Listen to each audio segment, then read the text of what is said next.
Bienvenue à toutes et à tous sur ce nouveau webinaire sur les formations risques psychosociaux. Alors, il a pris origine ce webinaire sur le constat que l'on fait de certains de nos clients qui s'interrogent pas mal sur quelle formation RPS, pourquoi faire. On sent bien qu'il y a des choses à faire sur ce sujet, mais on n'est pas toujours à l'aise sur quelle population, quel programme, quels objectifs. Et c'est ce qu'on va traiter ce matin sur ce webinaire qui va durer environ 45 minutes. Le programme pour ce webinaire, on va reparler rapidement RPS, comprendre les enjeux, pourquoi former aujourd'hui en 2025 les collaborateurs, une cartographie des formations RPS, en fait, qu'est-ce qui existe, on va dire, sur le sujet de la formation risques psychosociaux, définir des objectifs clairs et opérationnels pour chaque formation. Intéressant de mener des actions, encore faut-il avoir ciblé quels sont les objectifs, pourquoi on forme telle population et à quoi on les forme, et puis une petite ouverture de réflexion sur l'impact de ces formations risques psychosociaux vers une prévention plus efficace et durable. Alors, je me permets un tout petit rappel sur le sujet des risques psychosociaux. Eh bien, pour essayer déjà de bien comprendre quelle typologie de formation on va essayer de positionner face à quel public, eh bien, il va falloir rappeler très rapidement de quoi on parle quand on parle de risques psychosociaux. Je vous propose là de reparler rapidement de la mécanique des risques psychosociaux. C'est quoi cette mécanique ? Eh bien souvent, quand on entend parler RPS, nous, dans les entreprises, les gens focusent plutôt sur la notion de troubles psychosociaux.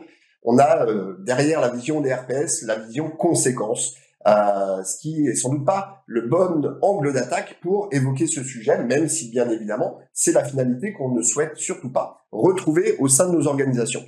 Donc on a des troubles psychosociaux, dépression, burn-out, malheureusement jusqu'à des cas les plus graves de suicide, tentative de suicide et bien d'autres.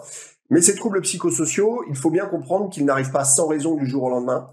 Bien souvent, en amont, des symptômes sont apparus chez les individus, des symptômes individuels, angoisse, fatigue, conduite addictive, on vous en met quelques-uns ici sur le support, mais aussi des indicateurs collectifs peuvent nous informer que potentiellement des populations dans l'entreprise, dans l'organisation, sont potentiellement impactées et peuvent malheureusement se retrouver demain dans la case des troubles psychosociaux.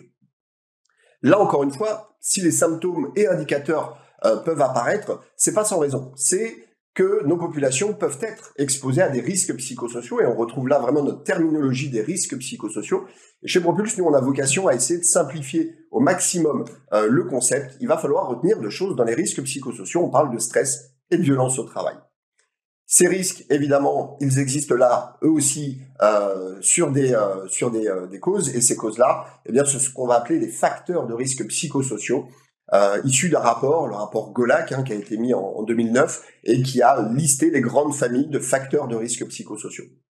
Donc, pour bien comprendre quel objectif on va se fixer en formation, il est aussi important de bien comprendre cette mécanique et de savoir où est-ce qu'on souhaite intervenir, développer de la capacité et de la compétence pour pouvoir mieux s'armer face à cette thématique des risques psychosociaux. Si on ouvre un tout petit peu plus le sujet risques psychosociaux, très concrètement, qu'est-ce qu'on y met dedans ? Nos deux branches, violence, stress. Dans les violences, on va parler de ce qui est défini aujourd'hui dans le Code du travail comme étant les violences au travail, des violences verbales, physiques, du harcèlement moral et sexuel, des agissements sexistes et les discriminations. Voilà le scope des violences que l'on doit traiter lorsqu'on parle de risques psychosociaux dans une entreprise. Au niveau du stress, deux mécaniques de stress que l'on connaît aujourd'hui, le stress aigu, plutôt ponctuel, plutôt là où les symptômes vont apparaître en même temps que les situations stressantes, mais dès que la situation s'arrête, les symptômes, eux aussi, disparaissent. C'est du stress aigu, ce sont des phases plus ponctuelles, et le stress chronique qui va s'installer petit à petit dans le temps, qui est bien souvent plus délétère, avec de nouveaux symptômes, de nouvelles conséquences d'atteinte à la santé physique et mentale. Ce petit point de rappel, il est important, puisque là, on va parler de formation. Pourquoi former nos équipes et à quoi les former ? Il faut évidemment avoir en tête le sujet et comment ce sujet-là se révèle dans les entreprises. Alors, on est dans la première partie de ce webinaire, comprendre les enjeux des risques psychosociaux. Je ne vais pas m'attarder bien longtemps, mais évidemment, le premier enjeu, il est humain. Je ne pense pas qu'il y ait vocation dans les entreprises à être satisfait de savoir que potentiellement, l'organisation, les relations, les conditions de travail dans l'entreprise impacteraient la santé physique ou mentale de nos collaborateurs. Alors évidemment, c'est jamais aussi simple que de dire ce serait l'entreprise et uniquement l'entreprise qui serait responsable, mais il peut y avoir une part de responsabilité de l'organisation, des relations et des conditions de travail dans l'entreprise qui soient potentiellement délétères pour les populations. Alors évidemment, des conséquences sur l'individu, on reconnecte avec le sujet des troubles musculo-squelettiques que vous connaissez peut-être déjà dans les environnements santé-sécurité. On va évidemment retrouver les maladies cardiovasculaires, des troubles de santé mentale. Évidemment, on en met quelques-uns de ces exemples, mais la liste est longue de conséquences d'atteinte à la santé des collaborateurs. Bien évidemment, un enjeu humain que l'on met en priorité. Mais il n'est pas isolé cet enjeu. On va aussi parler d'enjeux économiques. Alors, très rapidement, là encore une fois, peut-être quelques concepts qui vous parlent en termes de santé-sécurité au travail, des coûts associés à la sinistralité des entreprises. Qu'est-ce qu'on appelle la sinistralité des entreprises? Eh bien, ces fameux accidents de travail, maladies professionnelles, accidents de trajet que l'on met un peu en parenthèse dans notre sujet, mais à minima, accidents de travail et maladies professionnelles, aujourd'hui, et depuis maintenant bien des années, la sécurité sociale, via les CARSAT, reconnaissent la sinistralité en lien avec les risques psychosociaux. Les chiffres aujourd'hui ne sont pas encore sur les accidents de travail, en tout cas, ne sont pas encore produits tous les ans comme on pourrait l'avoir sur d'autres familles de risques professionnels, mais on sait que c'est plutôt grandissant, c'est plutôt un volume de reconnaissance qui augmente d'année en année. Et au titre bien de ce que vous connaissez dans les accidents de travail ou maladies professionnelles, l'entreprise doit contribuer, cotiser pour réparer la sinistralité enclenchée par l'entreprise et les conséquences en accident de travail, maladie professionnelle. Ce que je peux vous donner comme information un petit peu plus précise que ce que je viens de vous dire là, c'est une courbe. Celle-ci, on la mesure un peu mieux, c'est les reconnaissances de maladies à caractère professionnel sur les sujets psychosociaux. Donc, on va retrouver ici des maladies à caractère professionnel comme la dépression, les troubles anxieux ou les stress post-traumatiques. Vous voyez que c'est qu'en 2010 qu'on a commencé réellement à reconnaître quelques premières maladies à caractère professionnel psychosocial. Et puis, effectivement, depuis des années maintenant, montée en puissance, vous avez en vert le nombre de maladies officiellement reconnues chaque année connectées au sujet des risques psychosociaux sur les 3 pathologies que je vous ai présentées. Je rappelle que pour reconnaître une maladie professionnelle, il faut que cette maladie existe dans les tableaux de maladies professionnelles. Ce n'est pas le cas aujourd'hui en France. On n'a pas de maladie psychique reconnue au titre des maladies professionnelles. Et c'est pour ça qu'on est dans cette procédure des maladies à caractère professionnel, avec quelques règles de reconnaissance qui sont un peu différentes, mais qui permettent de reconnaître des maladies hors tableau. Et c'est le cas pour nos maladies à caractère professionnel. 80% de ces maladies que vous voyez ici dans le tableau sont dans le sujet des dépressions. Et puis, on va retrouver un pourcentage plus faible sur les troubles anxieux et les syndromes de stress post-traumatique. Donc là, clairement, des chiffres qui nous montrent que l'évolution de la reconnaissance de ces maladies à caractère professionnel, eh bien, est de plus en plus présente, avec des coûts qui sont pas négligeables. On est sur des maladies qui vont engager évidemment des temps d'arrêt qui sont longs.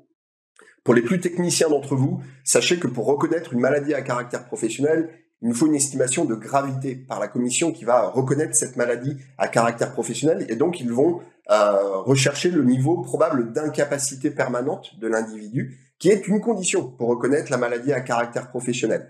Et donc pour les plus experts d'entre vous, cette maladie à caractère professionnel, eh bien, amènera déjà une reconnaissance à plus de 20% d'incapacité permanente. Donc pour le calcul des taux de cotisation, on est très rapidement sur des sommes à engager au titre de la réparation qui sont loin d'être négligeables. On parle de 120 à 500 000 euros en fonction des cas les plus graves, si je fais des grandes généralités et des moyennes. Évidemment, ça c'est les coûts directs, c'est ce que vous devez enclencher financièrement pour la réparation de ce que l'on pourrait provoquer par l'organisation, les relations et les conditions de travail. En coût indirect, il y a plein de choses.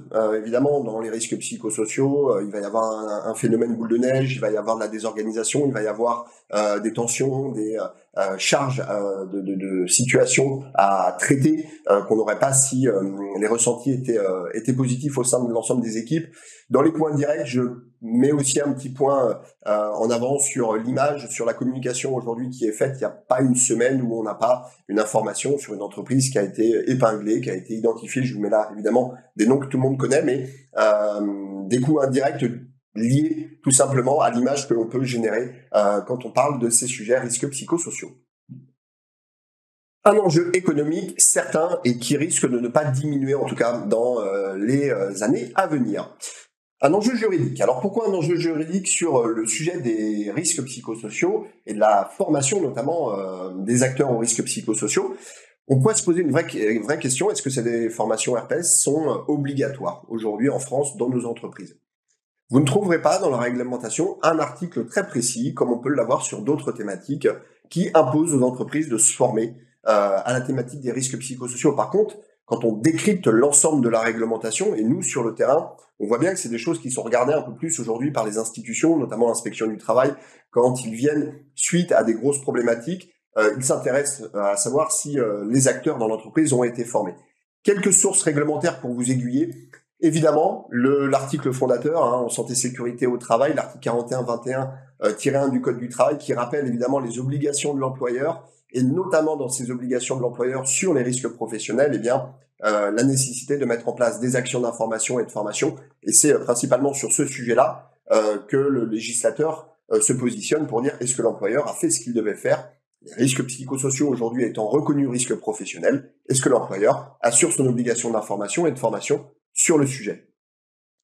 Autre piste de données juridiques pour identifier la nécessité et l'obligation de formation sur nos sujets. Dans les ANI, alors les accords nationaux interprofessionnels qui s'appliquent aujourd'hui, puisque si ça ne vous parle pas trop, un ANI, c'est un accord entre partenaires sociaux qui peut être tout simplement étendu à l'ensemble des entreprises sur une décision gouvernementale. Et c'est ce qui s'est passé sur l'ANI relatif au stress au travail en 2008. Et je vous ai juste ressorti dans l'article 6 une information de cette ANI de 2008. Encore une fois, je le rappelle, applicable à toute entreprise de France aujourd'hui, la formation de l'ensemble des acteurs de l'entreprise et en particulier de l'encadrement et de la direction afin de développer la prise de conscience et la compréhension du stress, de ses causes possibles et de la manière de les prévenir et d'y faire face. Donc là, encore une fois, une source juridique qui nous dirait, oui, la formation semble être un attendu dans notre réglementation aujourd'hui pour prévenir le sujet stress au travail relatif à l'ANI de 2008. Autre ANI, celui de 2010, cette fois-ci sur les violences, donc on fait bien notre résumé de nos deux grands sujets, stress et violence. L'ANI de 2010, relatif au harcèlement et à la violence au travail, eh bien là encore une fois, un ANI qui nous parle d'une meilleure sensibilisation et d'une formation adéquate des responsables hiérarchiques, des salariés, réduisent la probabilité des cas de survenance de harcèlement et de violence au travail. Aujourd'hui, la formation management proposée dans les différentes écoles ou universités ne prend pas suffisamment en compte la formation à la conduite des équipes. Aussi, ces programmes de formation doivent davantage intégrer la dimension relative à la conduite des hommes et des équipes et au comportement managériaux. Donc là, encore une fois, une source réglementaire qui invite les entreprises à s'interroger sur cette obligation de formation et d'un dispositif en cohérence avec ce que nous demande la réglementation Code du travail et les accords nationaux interprofessionnels spécifiques sur les sujets que l'on traite ensemble. Voilà pour ces quelques informations autour de pourquoi former, des enjeux humains bien évidemment, économiques et juridiques. On retrouve en fait les grands enjeux de la santé-sécurité au travail de manière plus générale. Alors on passe à un deuxième point. Ok, on doit se former aux risques psychosociaux, mais est-ce que tout le monde doit vivre les mêmes formations, connaître les mêmes programmes? Est-ce qu'on a tous les mêmes objectifs dans les différentes populations d'entreprises? C'est à ça qu'on se propose de réfléchir maintenant dans cette deuxième partie, avec l'identification des publics cibles. Pour nous, il semble assez évident qu'on ne va pas former les gens de la même manière, qu'on appartienne à un CODIR, comité de direction, qui aura des besoins spécifiques sur ce sujet-là et une vision particulière de la thématique. Évidemment, toutes les populations managers, encadrants, doivent aussi en entendre parler, mais peut-être avec des focus un peu différents. On a listé une catégorie qu'on appelle les acteurs de prévention. Qui on entend dans les acteurs de prévention? L'ensemble de ces acteurs qui ne sont pas dans les deux premières catégories forcément, mais qui vont graviter autour du sujet des risques psychosociaux, bien souvent des compétences autour des services RH, bien souvent des compétences autour des référents santé-sécurité au travail, des responsables sécurité des entreprises. On retrouve dans ces acteurs de prévention aussi les représentants du personnel qui peuvent tout simplement intégrer des comités de pilotage ou des comités de suivi RPS dans l'entreprise. Donc c'est tous ces acteurs qui vont plutôt avoir un rôle de structuration du sujet et d'accompagnement à la mise en œuvre des différents plans d'action. Évidemment, on n'oublie pas les collaborateurs qui ont une information et une sensibilisation à minima à entendre évoquer. Des profils plus spécifiques, la réglementation nous a fixé le cas des référents harcèlement. On reviendra un petit peu sur ces différents profils et leurs obligations de formation spécifiques en RPS. Et puis, ça peut vous surprendre, mais on va parler de secouristes plus orientés autour des premiers secours en santé mentale, et j'y reviendrai aussi juste après. Sur ces publics cibles, qu'est-ce qu'on attend d'eux sur le sujet des risques psychosociaux? Un codir ou une direction d'entreprise, c'est piloter et décider tout simplement les actions que l'on doit engager. C'est bien souvent les premiers qui doivent être vus lorsqu'on démarre une démarche de prévention d'RPS. Il va nous falloir un engagement de la direction, il va nous falloir du support de la direction sur ces thématiques-là. Et donc, à minima, ces personnes-là doivent être sensibilisées sur quel est le sujet, quels en sont les enjeux, quelles sont les actions à enclencher, quelles sont les obligations réglementaires et comment on pilote tout ça dans une structure. Au niveau manager, on va parler de deux grandes orientations. On a, nous, la vision des managers qui doivent réagir aux situations du quotidien, c'est-à-dire principalement une fois que, rappelez-vous, notre schéma de mécanique des risques psychosociaux, principalement une fois que les symptômes commencent à apparaître ou que les troubles pointent le bout du nez, eh bien, il faut que nos managers soient capables de saisir ces situations pour éviter leur aggravation et tenter de trouver une issue la plus positive et favorable à l'évolution de l'état de ressenti de notre collaborateur. Donc ça, c'est plutôt une compétence réagir. Et puis on attend aussi des managers une compétence prévenir qui a pour objectif effectivement d'éviter d'avoir à réagir en second plan. Maintenant, bien évidemment, est-ce que l'un permet d'éviter l'autre, prévenir? Est-ce que ça permet d'éviter réagir? Jamais à 100%, ça diminue, ça limite, mais vous pourrez faire tous les efforts possibles et imaginables sur le sujet des risques psychosociaux. Vous ne pourrez jamais avoir la certitude d'avoir éradiqué la thématique. Le risque zéro n'existe pas dans notre sujet, comme dans bien d'autres. Et donc, la double compétence pour les managers semble une évidence aujourd'hui. Au niveau des acteurs de prévention, comme je vous l'évoquais rapidement tout à l'heure, on attend d'eux qu'ils structurent et qu'ils accompagnent la démarche dans l'entreprise. Ce ne sont pas forcément des acteurs de quotidien qui vont échanger avec des personnes en difficulté. C'est plutôt les garants et les pilotes de la démarche, des process, de la structuration de nos circuits de réponse que l'on doit mettre en place quand on parle de risques psychosociaux dans l'entreprise. Les collaborateurs, eh bien, on va leur demander à minima de connaître et d'appliquer tout simplement les consignes, les process que l'on va avoir sur le sujet des risques psychosociaux, qui contacter en cas de problème, quelles procédures existent-ils dans l'entreprise sur des situations potentiellement de violence identifiées, de typologie harcèlement par exemple, connaître les outils et les circuits de réponse que l'on peut avoir dans l'entreprise pour tout simplement être informé, sensibilisé, là aussi des démarches qui sont enclenchées. Sur les référents harcèlement, comme leur nom indique, on a un focus beaucoup plus précis que la grande thématique des risques psychosociaux, mais pour les référents harcèlement, on va leur demander, eux, d'être dans la réaction, dans l'action, agir et réagir sur des situations potentiellement de violence supposées qui leur sont remontées. Et puis les secouristes, eh bien, on est dans une vision effectivement beaucoup plus intervention auprès de personnes en difficulté ou en souffrance, avec effectivement des dispositifs aujourd'hui qui leur sont dédiés sous la terminologie PSSM, premier secours en santé mentale, formations qui sont spécifiques à nos secouristes des risques psychosociaux, si on voulait en faire le parallèle aux secouristes que l'on connaît bien dans le monde du travail, intervenant plutôt sur des dimensions d'atteinte à la santé physique. Donc voilà les publics cibles que l'on peut essayer de segmenter pour avoir une vision efficace des formations qu'il faut dispenser à ces différents publics cibles et de leur donner tout simplement en tête l'idée d'objectifs bien précis et non pas juste d'une information globale sur la thématique des risques psychosociaux.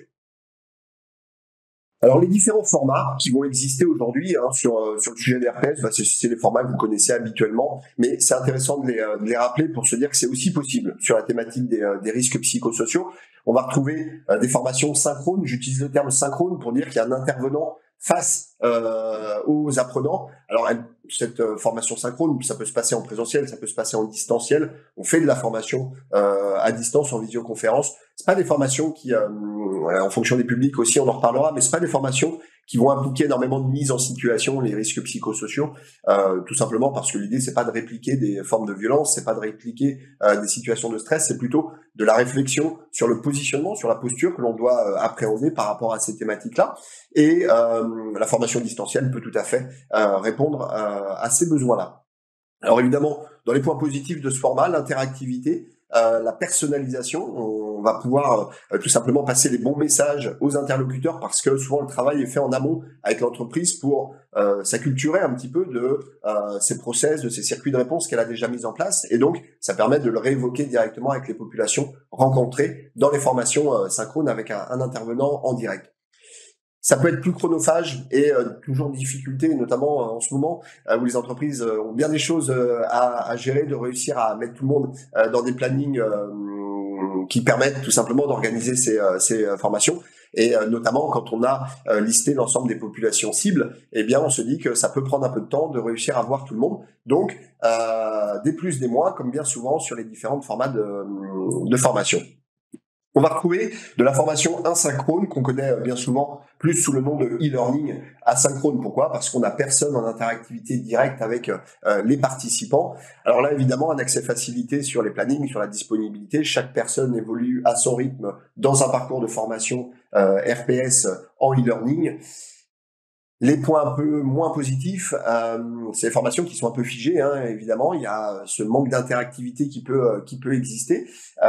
Et puis une vraie difficulté, c'est ce qu'on constate bien souvent quand on échange avec les clients, d'avoir exactement le bon e-learning qui correspond au bon secteur d'activité, que l'on soit dans le BTP, que l'on soit dans l'industrie, que l'on soit dans le commerce, dans le tertiaire. Eh bien, on voudrait que notre format e-learning évoque un petit peu plus les facteurs de risques psychosociaux que l'on va avoir dans nos habitudes de travail. Je prends un exemple, dans le commerce, on aura peut-être des facteurs de risque autour des tensions avec le public ou de la relation, en tout cas, avec la clientèle. On n'aura sans doute pas du tout dans de l'industrie sur des personnes qui vont être dans des ateliers de production. Donc, c'est vrai que ça amène cette petite difficulté que de réussir à adapter et à personnaliser le contenu d'un format e-learning. Une solution qui se trouve un peu entre les deux est très intéressante. Nous, on l'utilise beaucoup aujourd'hui, c'est les formats blended. On va mixer un e-learning, un peu théorique peut-être, et pas toujours directement en lien avec les exemples très précis que peuvent vivre l'entreprise, mais qui va permettre un deuxième temps de personnalisation et d'adaptation de tout ça avec la partie synchrone sous des formats ateliers ou webinaires présentiels. Là encore une fois, pas de frein sur ces formats-là. Des formats qui peuvent aussi accepter un nombre bien souvent de personnes un peu plus important. On va considérer que dans le e-learning, on a réussi à passer tous les concepts théoriques et donc le format derrière atelier ou webinaire présentiel ou distanciel permet de venir répondre, peaufiner un petit peu les concepts qui ont été traités et puis de personnaliser là aussi les messages que l'entreprise souhaite faire passer sur les populations qu'elle a mis en formation sur ces sujets. Alors, un frein potentiellement, la culture du e-learning dans les entreprises qui évolue aujourd'hui et je pense qu'elle sera encore amenée à évoluer dans les années à venir, mais qui est une question sur des populations qui n'auraient potentiellement pas du tout l'habitude de faire des formats e-learning. En tout cas, chez Propulse, c'est des choses qu'on intègre sur l'idée d'avoir des formats e-learning qui soient plutôt dynamiques et plutôt assez faciles d'accès, même si effectivement, quand c'est la première fois, eh bien, ça peut poser quelques questions. Voilà pour les formats que l'on peut identifier régulièrement dans ce qu'il se fait sur les formations risques psychosociaux. Une fois qu'on a parlé des publics et des formats qu'on peut imaginer, on va essayer d'associer tout ça. Et ce que je vous propose de faire, eh bien, dans la définition des objectifs, c'est de revenir sur une vision mécanique de nos risques psychosociaux. Je vous ai proposé ici, dans l'autre sens cette fois-ci, la mécanique, les facteurs qui amènent des risques, ces risques qui amènent des symptômes ou des indicateurs, et ces symptômes et indicateurs qui amènent des troubles. Pour les facteurs, vous retrouvez ici la grande liste, ou la liste en tout cas, des grands facteurs GOLAC qui ont été établis en 2009. Ce schéma, il va nous permettre d'essayer de positionner nos cibles par rapport à cette mécanique des risques psychosociaux. Première population, on le disait tout à l'heure, les CODIR, comités de direction, eh bien, très concrètement, eux, ils doivent comprendre l'ensemble de ce sujet-là. Ils ne doivent pas être experts de toutes ces thématiques-là, mais ils doivent avoir une approche globale des facteurs jusqu'aux troubles pour en maîtriser le cadre, les obligations, les enjeux et évidemment les stratégies à déployer pour prévenir l'ensemble de cette mécanique des risques psychosociaux. On ira, dans une slide suivante, aller détailler un petit peu plus ce que peut être l'objectif et le format d'une formation CODIR, comité de direction, sur le sujet RPS. Sur la population des managers, Comme je vous le disais tout à l'heure, manager réagir, première compétence. Avec eux, on va travailler beaucoup plus la partie exposition au risque, donc une bonne connaissance des violences, du stress au travail, et puis surtout la capacité à identifier la symptomatologie de nos risques psychosociaux, être capable d'identifier ces premiers signaux et d'intervenir auprès de ces populations. Nous, au sein du cabinet Propulse, on a mis en place, et c'est assez récent, mais c'est suite au constat qu'on fait depuis des années sur le fait que les managers sont pas assez outillés en fait sur ces thématiques-là. On a décidé nous de proposer aux entreprises un outil clé en main sur comment un manager doit se positionner une fois qu'il a identifié un individu qui est potentiellement dans la case des symptômes et indicateurs enclenchés. Ça s'appelle les entretiens de clarification. C'est toute une réflexion en logigramme qui pose des questions au manager sur ce qu'il doit faire et en fonction de ce qu'il découvre dans cet entretien de clarification, comment il va adopter une posture et adapter ses réponses aux informations que lui remonte le collaborateur qu'il a identifié. Donc là, on a vraiment plutôt une formation qui a une vocation à mettre le manager en opérationnalité sur la capacité à prendre en charge, prendre en compte un individu qui commence à montrer des signes de souffrance au travail. Cet entretien de clarification, on intègre tout à fait qu'il peut y avoir un aspect personnel dans ces symptômes qui apparaissent chez l'individu. Donc, on amène le manager à venir clarifier, comme son nom l'indique, la situation pour comprendre si l'entreprise a une forme d'action à mener sur le sujet et potentiellement des actions plus profondes sur son organisation, sur ses relations ou sur ses conditions de travail. Donc ça, c'est pour la vision plutôt manager réagir.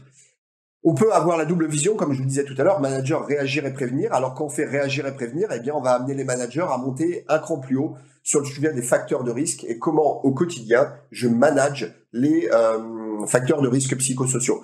Pour rappel, Propulse, on est nous cabinet de conseil et de formation depuis une trentaine d'années et on intervient historiquement sur le management, la communication, l'organisation et depuis une vingtaine d'années sur la prévention des risques professionnels, depuis 10 ans sur le champ de la santé psychologique au travail. Et nous, c'est exactement la réunion de nos compétences internes qui nous ont permis d'avoir des outils de formation management RPS au point, parce que ici, on va parler énormément de management, d'outils de management. On va quasi être dans des formations similaires au management, mais orientées dans la prévention des risques psychosociaux.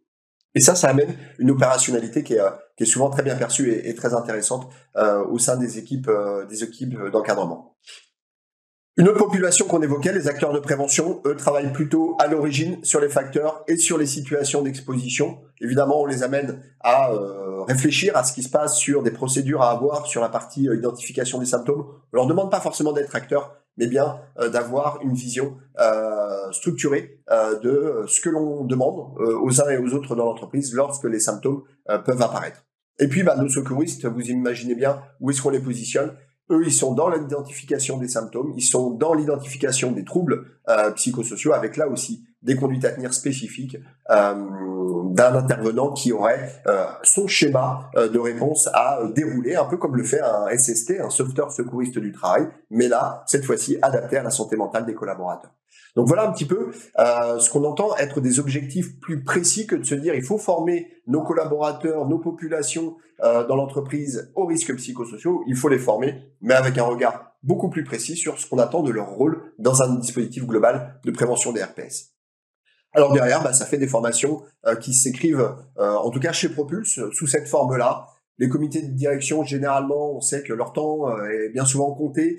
Nous, on considère déjà qu'avec une demi-journée d'intervention, voire même des fois quelques heures, pendant une réunion de CODIR, on peut leur permettre d'avoir un panorama large et complet de c'est quoi le sujet, qu'est-ce qu'il faut en faire et comment ça peut se dérouler sur des plans d'action de mise en place d'une structure et démarche globale de nos risques psychosociaux. Demi-journée, grosso modo, pour faire simple, présentiel, distanciel, les deux formats fonctionnent très bien. Le manager réagir, on va travailler généralement une journée avec l'encadrement et notamment avec cette idée d'une connaissance précise des sujets violence et stress, capacité à identifier les symptômes et indicateurs sur les sujets violence et stress que je vous évoque. On se rend compte vraiment, nous, c'est le constat qu'on fait, qu'on est pour l'instant en faible maîtrise, faible niveau de connaissance dans les entreprises sur c'est quoi le harcèlement moral, c'est quoi le harcèlement sexuel, c'est quoi une discrimination, ça commence où, ça finit où. Et ça, c'est des sujets qu'il faut absolument aborder pour éviter les gros soucis de demain, c'est d'avoir des populations qui sont plus sensibilisées sur le sujet. La maîtrise de la posture managériale en cas de détection, C'est un petit peu ce que je vous évoquais par l'outil entretien de clarification qui permet vraiment d'apporter au manager des réponses opérationnelles sur quoi faire le jour où je détecte qu'un individu dans mes équipes, par exemple, commence à tout simplement montrer des signes de symptomatologie d'atteinte à la santé. Manager, réagir et prévenir, on va garder le même programme, on va évidemment rajouter manager au quotidien les facteurs de risque pour avoir des managers opérationnels préventeurs avec une vision, une meilleure maîtrise de « Ok, ce point-là dans l'organisation pourrait à terme apporter telle ou telle conséquence sur mes populations ». Ici, on passe à 2 jours, on a besoin d'évoquer les facteurs de risque dans leurs détails, donc il nous faut un peu plus de temps. 2 jours, présentiel, distanciel, ça peut marcher. Une solution qui est intéressante pour éviter les 2 jours, c'est un blended, un e-learning qui permet de travailler vraiment sur les fondamentaux des risques psychosociaux, une vision très théorique, et une deuxième journée qui nous permet de peaufiner la vision e-learning et de travailler les facteurs de risques psychosociaux, notamment sur cette deuxième journée. Donc, c'est un format qui peut tout à fait convenir sur manager, réagir et prévenir 2 jours. Les acteurs de prévention. Connaissance précise du sujet, bien évidemment. La maîtrise des obligations, c'est à eux un peu les garants du dispositif dans l'entreprise. Et puis une connaissance des méthodologies spécifiques de gestion des risques psychosociaux, que ça soit dans le cadre des enquêtes harcèlement, que ça soit dans les démarches d'évaluation des risques psychosociaux. Il faut que les acteurs de prévention soient au fait de ce qui doit être fait, comment ça se fait quand on parle de RPS dans l'entreprise. Là aussi, 2 journées, présentiel, distanciel, éventuellement le blended colle aussi à ce type de format, acteur de prévention. Nos secouristes, PSSM, dispositif aujourd'hui qui arrive en France il y a maintenant quelques années, premier secours en santé mentale, celui-ci il est cadré par un référentiel, donc au niveau du temps de formation, on peut pas faire comme on le souhaite. Aujourd'hui, c'est 2 jours, en fait, assez copié sur le sauveteur secouriste du travail, 2 jours en présentiel pour identifier les personnes en souffrance, donc la vision symptômes, et évidemment intervenir dans un cadre de circuit de réponse bien défini et adapté à la thématique de la santé mentale au travail.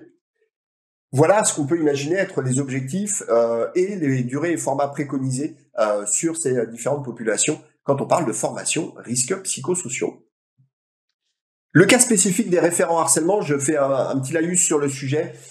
Je vous rappelle juste, votre conformité réglementaire s'obtient en respectant, notamment dans l'article 1153, le fait d'avoir des référents qui ont été nommés dans notre réglementation, référents harcèlement sexuel et agissement sexiste. Donc, dans la grande famille des violences, c'est ces sujets-là que doivent aborder les thématiques du référent harcèlement. Là, quand on a légiféré en France sur ce sujet-là, on était plutôt sur la lutte contre les inégalités, la lutte contre les discriminations et le harcèlement, et notamment plutôt les tendances sexistes et avec le harcèlement sexuel et les agissements sexistes. Donc, quand le législateur a transcrit dans le Code du travail cette obligation, il n'avait pas forcément une vision risques psychosociaux dans sa globalité, il avait plutôt une vision focus sur la lutte contre les inégalités et la lutte contre les discriminations et les situations de harcèlement. Ça, aujourd'hui, on est conforme à partir du moment où on forme nos référents harcèlement. Je vous rappelle, référent harcèlement CSE, référent harcèlement entreprise à partir de 250 salariés. Alors, ça, c'est l'obligation réglementaire. Il semble un peu déconnecté aujourd'hui de se dire qu'on aurait des référents harcèlement CSE et qu'on n'aurait pas de référents harcèlement entreprise. Rappelons quand même que ce sont les obligations de l'employeur, tout ça. Donc, il faut évidemment qu'au niveau direction, il y ait des gens qui soient un petit peu plus affûtés sur le sujet du harcèlement. Mais ça, vous êtes généralement conforme en vous formant une journée sur le sujet, présentiel, distanciel, ça marche là aussi très très bien, sur le harcèlement sexuel et les agissements sexistes.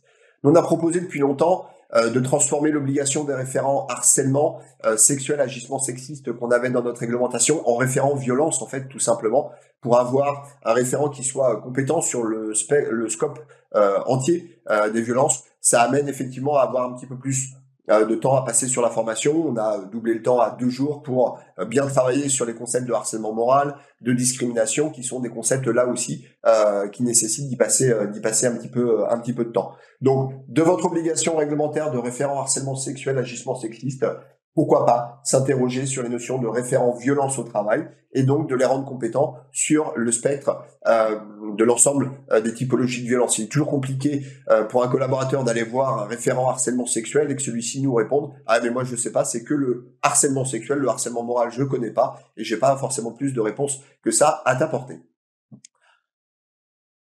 Cas spécifique des collaborateurs. Est-ce qu'il faut former les collaborateurs et tous les collaborateurs de l'entreprise? Notre réponse, elle est non. C'est pas une obligation de formation qu'il faut entendre au niveau des collaborateurs, c'est beaucoup plus une obligation d'information. Il faut qu'ils connaissent les procédures, les circuits de réponse qui sont définis dans l'entreprise. Donc, prévoir peut-être des actions de sensibilisation ou d'information.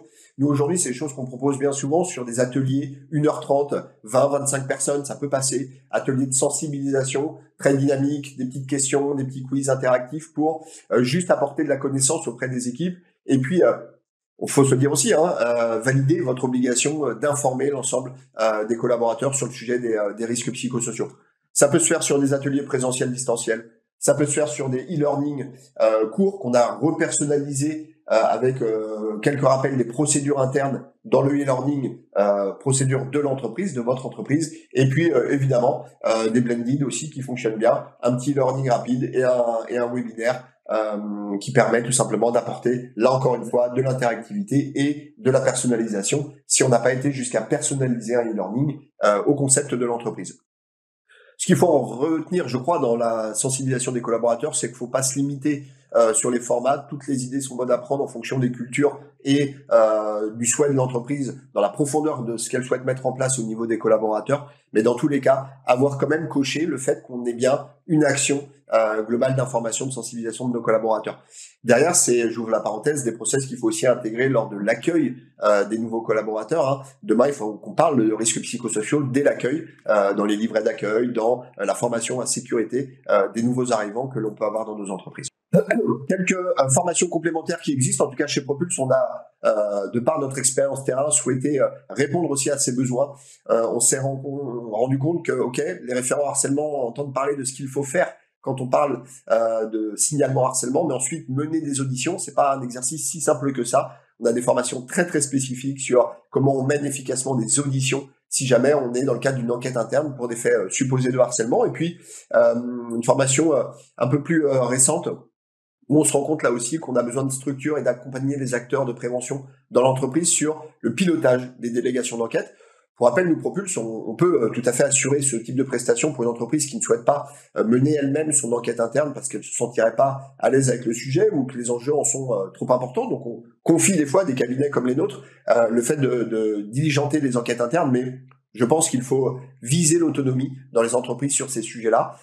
Peut-être se faire accompagner au tout début, mais très rapidement être capable, comme vous gérez plein d'autres sujets, d'être capable de gérer aussi des situations potentielles de harcèlement demain qui pourraient arriver tout simplement un jour où vous n'y attendez pas et d'avoir les réponses toutes prêtes et la procédure prête à faire feu sur ces situations-là. Voilà ce qu'on peut évoquer quand on parle de formation et de format, de public, de cible sur le sujet des risques psychosociaux. Alors dans notre dernière partie, l'idée c'est de comprendre que la formation RPS, c'est pas la réponse unique à nos sujets de prévention des risques psychosociaux. Tout ça, ça doit s'intégrer dans une démarche beaucoup plus globale.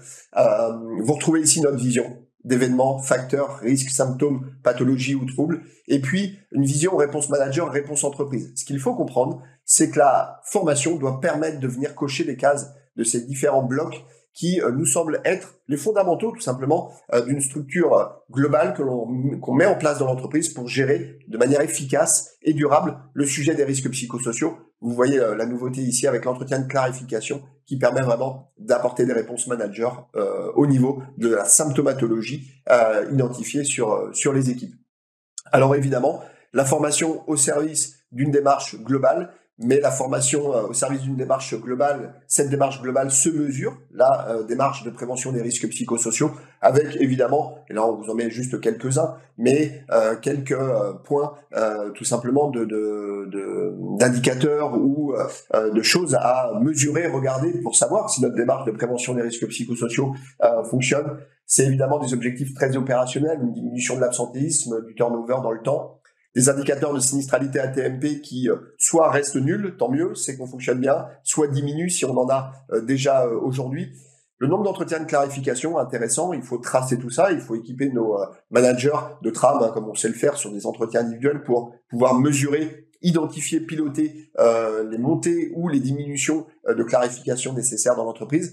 Le résultat de l'évaluation des risques psychosociaux qui, dans le temps, va permettre de mesurer aussi là l'efficacité de la démarche et une réévaluation que nous, on préconise au bout de 3-4 ans, permet de se dire est-ce qu'on avance dans le bon sens sur le sujet des RPS. L'absence de cas avérés de harcèlement, qui doit, là encore une fois, nous confirmer que notre démarche de prévention fonctionne plutôt pas mal. Et puis, en fait, de manière plus générale, l'absence de situation à gérer en lien de près ou de loin avec la thématique des risques psychosociaux. Si vous êtes dans les sujets de la santé-sécurité, vous savez, je le dis très souvent, que notre métier, des fois, il est un peu ingrat, mais très noble. Ingrat, pourquoi ? Parce que quand on travaille bien, ça se voit pas toujours. On n'aura jamais l'information que le fait qu'on ait eu une bonne démarche de prévention par la formation, par l'ensemble des outils qu'on a pu mettre en place, a évité ce jour un gros problème, une grosse situation ou un sinistre beaucoup plus important. Quand on travaille bien, ça se voit pas parce qu'il n'y a pas de cas, il n'y a pas de situation et c'est évidemment là-dessus qu'il faut se confirmer, se conforter dans le fait que les actions sont nécessaires pour permettre une démarche de prévention qui soit efficace, durable et pérenne. Voilà ce qu'on pouvait se raconter. En tout cas, un grand plaisir d'avoir pu animer avec vous ce webinaire. J'espère qu'il a clarifié quelques points de réflexion qui pouvaient être les vôtres. Là, encore une fois, Propulse, on est présent sur l'ensemble de ces thématiques, donc n'hésitez pas à vous faire connaître comme étant tout simplement dans une forme d'intérêt à réfléchir, à organiser et à vous accompagner sur ces thématiques-là. Moi, je vous souhaite une très bonne journée. Je vous remercie de votre présence, de votre participation. Et puis, avec grand plaisir de vous retrouver prochainement sur l'animation d'autres webinaires. N'hésitez pas, le QR code vous amène au compte LinkedIn. Si vous n'êtes pas encore connecté, c'est intéressant pour être informé, si vous êtes sur ces réseaux, d'être informé de la sortie des nouveaux webinaires. On en sort de plus en plus. Et puis, on est dans une phase de production de contenu qui vous sera proposé aujourd'hui, demain et dans les mois à venir, avec, on le pense en tout cas et on le souhaite, de la valeur pour votre quotidien de gestionnaire de ces sujets-là. Très bonne journée à vous et puis au plaisir. Au revoir.